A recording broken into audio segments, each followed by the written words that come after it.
Баршаңызға сәлем, қалдарыңыз қалай? Бүгін сіздерге қайнатылмаған аджиканың рецептіне бөлісетін боламын. Алдымен каналыма тіркеліп қоңыраушаны басып қойыңыздар. Сұрақтарыңыз бар болса комментарийге жазыңыздар.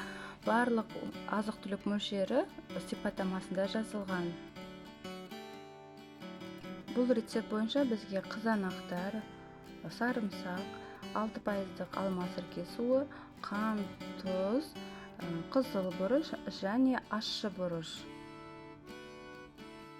Рецепттің өте пайдалылығы бұл бізде барлық көкөністердің дәрумендері сақталып қалуда, яғни қайнатылмағандықтан. Дегенмен де бұл рецепті біз тек қана тоңазытқышта сақтауымыз қажет. Видеодағыдай барлығысын істесеңіздер, сіздерде керемет аджика шығады.